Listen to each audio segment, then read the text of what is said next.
May these words be spoken and heard in the power of love. As we celebrate Palm Sunday today, and isn't it great to be back in church with almost everything back to normal? Our Jewish friends are celebrating Passover. To our Jewish neighbours here in Grafton, to our Jewish citizens around the nation, and to all Jews everywhere, whether in Palestine or in the diaspora, we say Chag Pesach Samak, Happy Passover Festival, and we wish them Zizen Pesach, Sweet Passover. Passover and Holy Week are forever entwined, even if some years, due to our different calendars, we sometimes observe them a few weeks apart. Indeed, for our Greek Orthodox friends, Palm Sunday is still 5 weeks off because of different calendars. For many centuries, and it will have happened last night at the end of the Passover Seder, Jews have finished the Passover meal with these words, L'shana haba'a b'Yerushalayim, next year in Jerusalem. Jerusalem draws people of faith, not just Jews, but also Christians and Muslims. We want to be there. Some of us were there 18 months ago, not quite. Certainly, I want to be there again just as soon as we're allowed to fly. And except for the flying part, that was true in ancient times as well.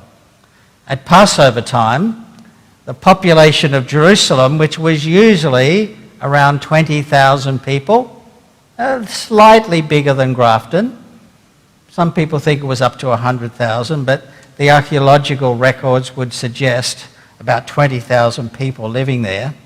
But at Passover time, there were 2 million people in a town which would normally have 20,000 people. Okay? The cash registers were jingling, but the streets and the accommodations were overflowing. Any Jew who could be there would be there, and so would the Roman army.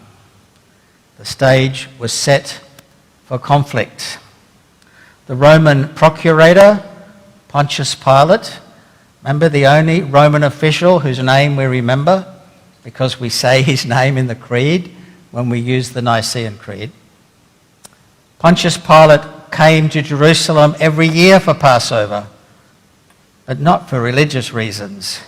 He was there to keep an eye on the crowd and to ensure direct control of his bolstered garrison during that week, this week-long festival of liberation from enslavement. It was exactly the kind of time when there could be trouble in Jerusalem.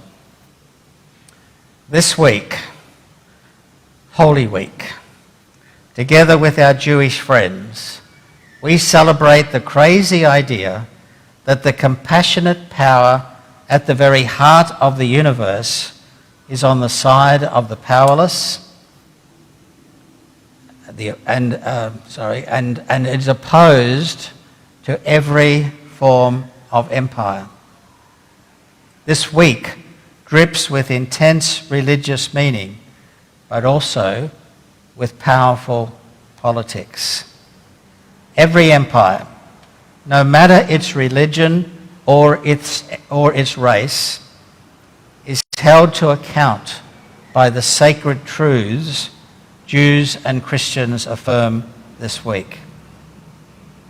We have a choice in the way we understand our religion, whatever our faith happens to be. We can choose to see God as endorsing the emperor, or, if you like, the way our society arranges power, wealth, opportunity, and privilege. That has always worked well for religion, as we get a cut of the action. Tax-free land, freedom from military service, government funds for church buildings and programs, sometimes even a seat in the House of Lords.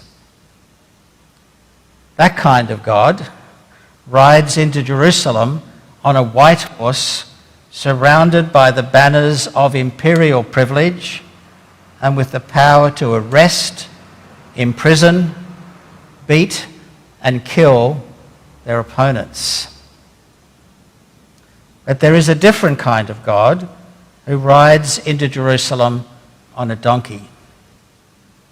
That God enjoys no imperial privileges and commands no army.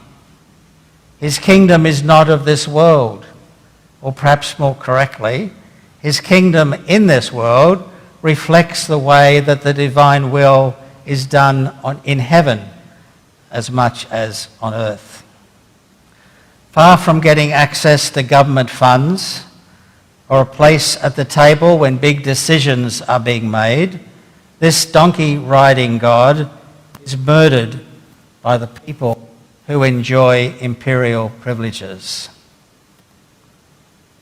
The God who rides on the white horse thinks he has defeated the God who rides a donkey.